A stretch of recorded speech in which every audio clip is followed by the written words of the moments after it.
Hi guys, welcome back to our channel BSD Telugu tech. So 28th రోజు C20 వాళ్ళకైతే exams అయితే conduct చేస్తున్నారు కదా. EEE అండ్ ECE వాళ్ళకైతే ఈ వీడియోలో కొన్ని ఇంపార్టెంట్ టాపిక్స్ పైన వీడియో అయితే చేయడం జరిగింది. వీడియోని అయితే ఎండ్ వరకు అయితే చూడండి. అండ్ మీరు కనుక ఇంకా మన ఛానల్ని సబ్స్క్రైబ్ చేయకపోతే ఛానల్ని సబ్స్క్రైబ్ చేసుకొని సో పక్కనే బెల్ ఐకాన్ కూడా ఉంటుంది, దాన్ని కూడా యాక్టివేట్ చేసుకోండి. మీకు ఏ ఎగ్జామ్ ఉంటే ఆ ఎగ్జామ్కి సంబంధించిన materials, important questions, important topics అయితే మన యొక్క PDFs ద్వారా మీకైతే ప్రొవైడ్ చేయడం జరుగుతుంది. ఓకేనా. సో ఇప్పుడు ఈ 28th జరగబోతున్న ఎగ్జామ్ C20కి సంబంధించి ఏదైతే ఉన్నాయో EEE కానీ, ECE కానీ, మెకానికల్ కానీ, CSE కానీ, మీకు కావాల్సిన మెటీరియల్స్ ఆల్రెడీ నేను మన టెలిగ్రామ్ గ్రూప్లో అయితే షేర్ చేయడం జరిగింది.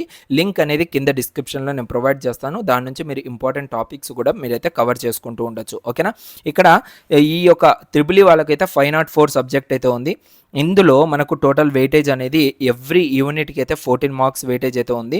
సో దీంట్లో నుంచి ముఖ్యంగా మనం చదవాల్సిన యూనిట్స్ ఫస్ట్ ఏంటి అంటే second unit, third unit and fifth unit. ఓకేనా. దాని తర్వాతనే ఫస్ట్ అండ్ ఫోర్త్ యూనిట్ అయితే కవర్ చేయండి. ఇది నేను చెప్పే ప్రాసెస్. సో ఎందుకు అంటే ఎక్స్ట్రా 10 మార్క్స్ అనేటివి ఆ 3 యూనిట్స్ నుంచి అయితే వస్తాయి కాబట్టి వాటిని అయితే ఫస్ట్ కవర్ చేయడానికి అయితే ట్రై చేయండి.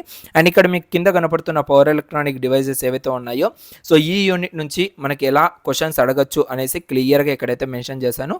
వీటితో పాటు ఇంకా మీకు మన యొక్క టెలిగ్రామ్ ఛానల్లో ఇంపార్టెంట్ క్వశ్చన్స్ అనేవి కూడా పిన్ చేశాను. అక్కడ నుంచి మీరైతే డౌన్లోడ్ చేసుకోవచ్చు.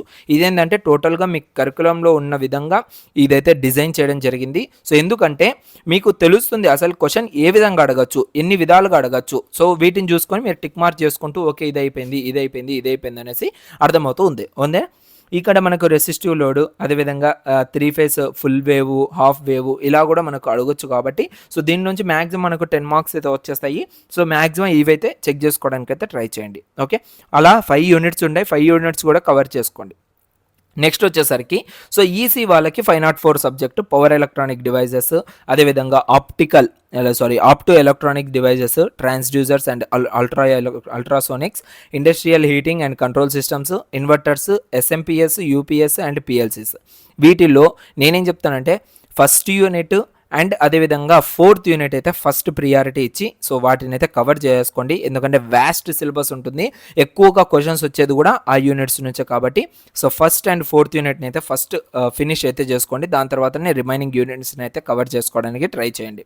వాటికి సంబంధించిన క్వశ్చన్స్ ఏ విధంగా అడగచ్చు ఏంటనేసి కూడా మీకైతే ఈ యొక్క PDFలో క్లియర్గా ఇక్కడైతే ప్రొవైడ్ చేశాను. నేను ఎక్కడెక్కడో మీరు రెఫర్ చేయకుండా, ఎక్కడెక్కడో వెయిటేజెస్ చెక్ చేసుకోకుండా ఒకటే PDFలో మీకు క్లియర్గా అర్థమయ్యే విధంగా ఇక్కడైతే క్లియర్గా మీకైతే పెట్టాను కాబట్టి సో వీటిని చెక్ చేసుకుంటూ మీరైతే మీ యొక్క ఎగ్జామ్కి అయితే ప్రిపేర్ అయితే అవ్వచ్చు అనమాట. ఓకేనా. టోటల్ 5 యూనిట్స్ అయితే ఉన్నాయి. ఈ 5 యూనిట్స్ని మీరు క్లియర్గా చదువుకోండి.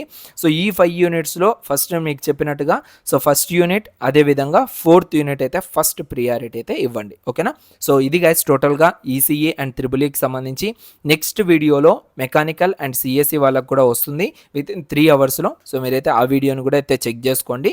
సో మీకు ఎటువంటి డౌట్స్ ఉన్నా కూడా అక్కడైతే క్లియర్గా నేనైతే చెప్పడం జరుగుతుంది. ఓకేనా. సో ప్రతి ఒక్క PDFని మీరు డౌన్లోడ్ చేసుకోవాలంటే డిస్క్రిప్షన్లో లింక్స్ ప్రొవైడ్ చేస్తాను. ఆ లింక్స్ ద్వారా మీరైతే డైరెక్ట్గా డౌన్లోడ్ అయితే చేసుకోవచ్చు. ఓకేనా. See you in guys in next video. So next వీడియోలో మళ్ళీ ఇంకొక మంచి ఎగ్జామ్తో మీ ముందుకైతే వస్తాను. Thank you so much and love you all.